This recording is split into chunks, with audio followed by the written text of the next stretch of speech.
शुभ नाम है जमुना प्रसाद प्रजापति। गुरुकुल हमारे माता पिता ही थे और वहाँ बैठ करके हम लोग श्रवण किया करते थे। कभी कभी हमको नींद आती थी तो पिताजी कहा करते थे कि अगर सो जाओगे तो अजगर हो जाओ। और मेरे घर में मांस मंदिर का भी कोई छुआई नहीं था। मेरा भी जीवन पवित्र हुआ। हमारा जिला है मिर्ज़ापुर। अच्छा, ग्राम सभा, नगर पालिका चुनार परिषद। गाओ भजन गाओ गाओ, गाते गाते धीरे धीरे हारमोनियम का सहारा लिए, उसके बाद बंसी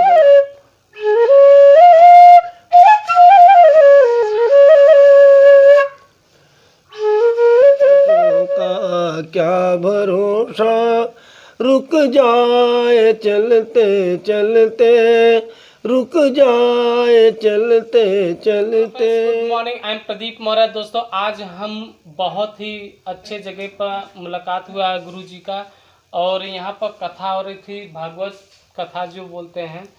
तो वहाँ पर हम लोग जब देखे तो वहाँ कथा चल रहा था, अब बहुत ही अच्छा लग रहा था।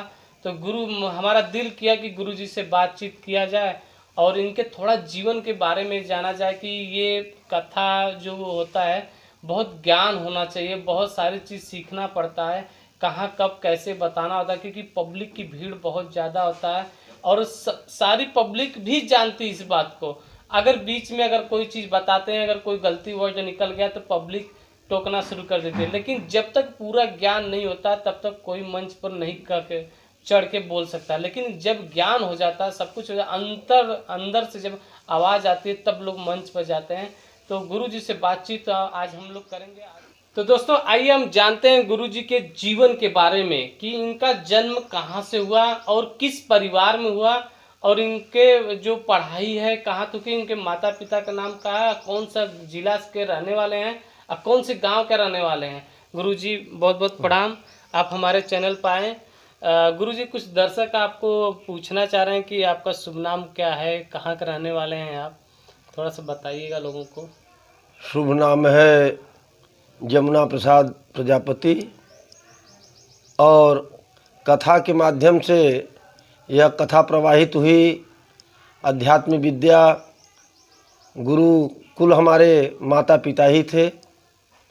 कक्षा 5 में हम पढ़ते थे, पिताजी रामायण पढ़ते थे और वहाँ बैठ करके हम लोग श्रवण किया करते थे। कभी कभी हमको नींद आती थी तो पिताजी कहा करते थे कि अगर सो जाओगे तो अजगर हो जाओगे। अच्छा। तो हम भय के मारे बैठे रहते थे, पूरी कथा सुनते थे। तुलसीकृत रामायण डेली हमारे यहाँ पिताजी करते थे और पिताजी मांस मदिरे का सेवन कभी नहीं किए। उन्हीं को मेरे माता पिता भक्त थे और मेरे घर में मांस मंदिर का भी कोई छुआई नहीं था। मेरा भी जीवन पवित्र हुआ और मेरे मन में यह जिज्ञासा हुई कि यह पिताजी जो धरोहर लेकर के प्रभु के नाम का चल रहे हैं, इसको मैंने अमल करने का प्रयास किया। तो ये गुरु जी आपका जिला कौन सा है? हमारा जिला है मिर्ज़ापुर। अच्छा, ग्राम सभा, नगर पालिका चुनार परिषद। अच्छा अच्छा। तो ये आप जैसे कि पढ़ाई, जब आप बता रहे हैं कि 5वीं तक आप पढ़ाई किए हैं, हाँ, तो ये पढ़ाई करते समय आपके मन में आया कि मुझे भक्ति लाइन में जाना है कि कुछ समय जब हम लोग कक्षा 5 में आए जी जी तो उसमें धनुष यज्ञ की चौपाइयाँ लिखी हुई थी, जिसमें हाँ हाँ नाथ शंभु धनु भंज निहारा और बहुत सी कविताएं, सूरदास की मैया मुरी मैं नहीं माखन खायो। स्कूल में हम लोगों से मास्टर साहब लोग सुना करते थे। अच्छा अच्छा। और कहें कि बड़ा प्रिय लग रहा है। धीरे धीरे संगीत में हम लोगों को आने का अवसर मिला। सभी लोग कहते थे बच्चे बड़ा अच्छा लगता है तुम्हारे मुख से, गाओ भजन गाओ गाओ। गाते गाते धीरे धीरे हारमोनियम का सहारा लिए, माता पिता को गुरु मान करके सीखना चालू किए। कहीं जाना नहीं पड़ा। अच्छा, मतलब घर में ही घर में ही आपको सीखना पड़ा। हाँ। मतलब माता पिता पहले से बजाते थे?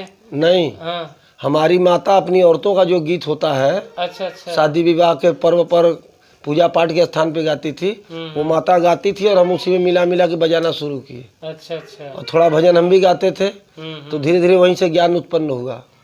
तो मतलब कि सारा जो संगीत का कार्यक्रम था माहौल घर में ही बना आपका। जी घर में बनने की वजह से आप इस लाइन में आना चाहते हैं। हाँ, हमको अच्छा लगा अच्छा अच्छा। तो हम आगे बढ़ने का प्रयास किए।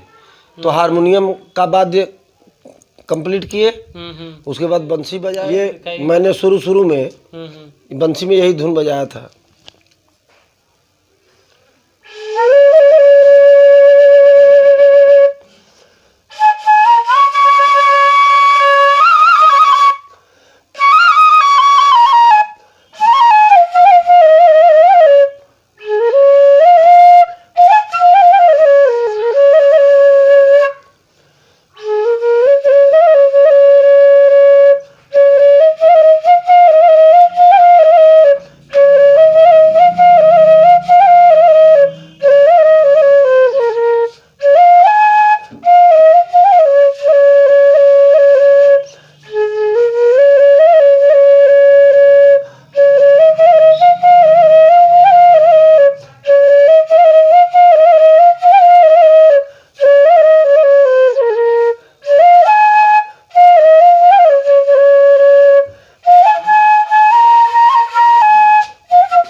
इस प्रकार हम पहले बंसी बजाते थे। अच्छा, पहले बंसी बजाते थे आप, फिर हारमोनियम बजाए, फिर ढोलक बजाए, फिर शहनाई लाए रखे हैं वो बजाए, सारंगी रखे हैं वो भी बजाते हैं। सारंगी भी बजाए आप? है। बाप रे। और बैंजो भी बजाते हैं। अच्छा, बंजो भी बजा लेते हैं। मतलब कि सारा जो चीज चाहिए सब कुछ सीखे तो आप। सब कुछ थोड़ा थोड़ा जो भी टूटे फूटे आवाजों में। यहाँ तक आए तो शिव गुरु का चर्चा जब हरिंदर साहब ने फैला, उसी समय शुरू में हम लोगों ने हरिंदर साहब का दर्शन किया। अच्छा। हम लोगों को यह पता चला कि शिव गुरु हैं। तो उसका अध्यात्म के रास्ते से हम लोगों ने उसका अध्ययन करके देखा कि कोई वस्तु हम कहने जा रहे हैं समाज में तो पहले हम देख लें। हमने जब देख लिया कि शिव गुरु हैं तो उन्हीं को मैंने भी गुरु मान लिया। वो गुरु मान लिया, तब मुझे आकाशवाणी हुई। अच्छा। कि अब तुम चर्चा तो कर रहा है, कर चर्चा ही करना है, लेकिन अब तुम भागवत कथा की चर्चा कर। मतलब जब आकाशवाणी हुई जी, उसके बाद आप शिव गुरु का अथवा कर रहे थे जी, फिर उसके बाद आप भागवत कथा के लिए मतलब वही प्रेरणा दी आपको कि तू तेरे अंदर आत्मज्ञान मैं भेज चुका हूँ। अब तुम भागवत कथा कर अपने टूटे फूटे भाषाओं में, और जहाँ भी लोग श्रवण करेंगे उनका जीवन पवित्र हो जाएगा तेरे कथा से। तो वही कथा मैं उसमें इसीलिए अपना नाम दे दिया, इच्छुकानंद स्वामी इच्छा से कथा प्रकट हुई है। वही कथा मैं भागवत महापुराण की कथा कर रहा हूँ। अच्छा। और नारायण की कृपा जो भी है सामने है, और कोशिश है कि जितने लोगों का कल्याण हो सके। और मुझे क्या चाहिए, 5 चीज़ों से परे भी हैं, चाहे जब जहाँ भी परीक्षा ली जा सकती है। काम, क्रोध, मोह, लोभ, अहंकार, इनसे परे आत्मा है। लोग कहते हैं साकार रूप में नहीं होता, मैं करके दिखाने के लिए बैठा हूँ। जब कहिए भजन, भजन का अर्थ होता है मन को बदल दे। कथा का मतलब होता है सारे जीवन के व्यथा को दूर कर दे। अगर व्यथा को दूर कर दिया तो कथा है। या तो वाचक को कहने नहीं आया, या तो श्रोताओं को श्रवण। इसलिए बतलाते हैं कि श्रोता 3 प्रकार के होते हैं। श्रोता 3 प्रकार के होते हैं।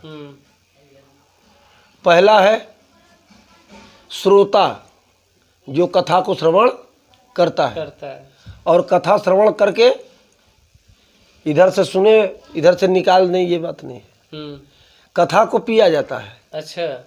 और जो पी लिया यही अमृत है। समुद्र मंथन इसी के लिए हुआ, अभी कथा में आगे सुनाएंगे। अभी आज दूसरा दिन है कथा का।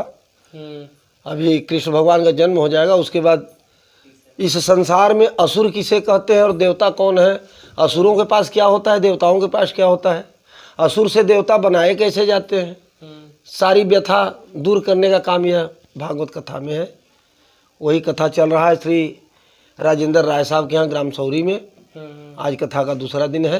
अच्छा, दूसरा दिन है आज आपका? आज तीसरा दिन है। दूसरा दिन हो गया। अच्छा, 2 दिन हो गया, तीसरा दिन आज तीसरा दिन है। और आज की कथा गोकर्ण की कथा समापन हो चुकी है। विराम हो चुका है उसका। तो गुरुजी हम लोग थोड़ा सा कुछ भजन 2 लाइन का सुनना चाहते हैं, दर्शक देख रहे हैं। कोई बात नहीं, थोड़ा इस श्वासों से भजन कर लो, इसका कोई भरोसा नहीं है। तो आइए।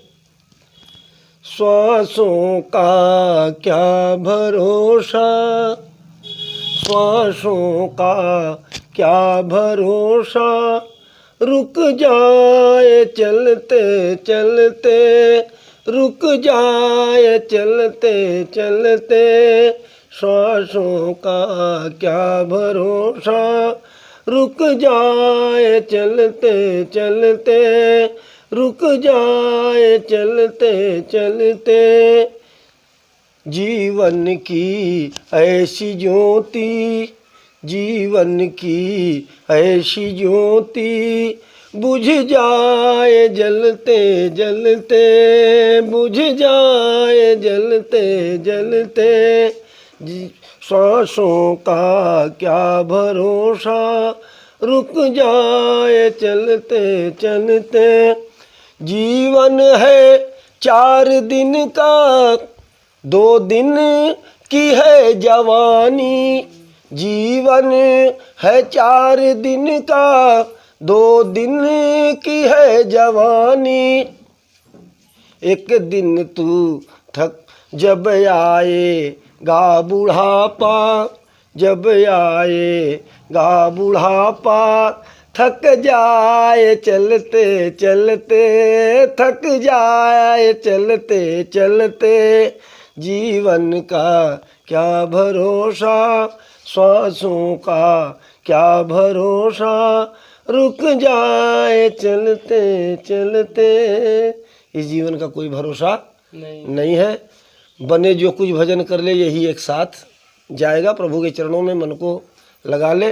दोनों हाथ ऊपर क्यों कराया जाता है? इसलिए कि जैसे द्रौपदी ने कहा कि अब मेरा कोई बस नहीं है, कन्हैया मेरी लज्जा को बचा ले। जब मानव और प्रभु में यही अंतर है, मानव असमर्थी है, जो कार्य नहीं हो पाता है तो कहता है कि मेरे बस के बाहर, लेकिन प्रभु ने ऐसा कहा, प्रभु सामर्थी है। इसीलिए कहा गया कि समर्थ को नहीं दोष गोसाई, वो कुछ भी करेगा उसको दोष लगने वाला नहीं है। और हमें आप अभी एक ठो मुर्गा काट दो तो जीव का हत्या कर दिया आपने, हत्या कर दिया, मुर्गा तो बना नहीं सकते, प्रभु तो बना देता है, इसलिए उसको दोष नहीं है। अगर मानव ऐसा करता है तो वो पाप का भागीदारी होता है उसका। तो इस तरह का यह जीवन है। कहा गया है कि यह तन विष की बेलरी और प्रभु ठाकुर जी, प्रभु अमृत के खान, गुरु अमृत के, वही प्रभु है वही गुरु है। गुरु की महत्ता प्रभु से अधिक दी गई है, इसलिए कि गुरु ने ही बतलाया कि ये प्रभु हैं, इन्हीं के पास चले जाओ, कल्याण आपका हो जाएगा। इसीलिए कहते हैं कि गुरु ब्रह्मा, गुरु विष्णु, गुरुदेव महेश्वर, यह 3 गुरु के रूप हैं। गुरु केवल एक है शंकर।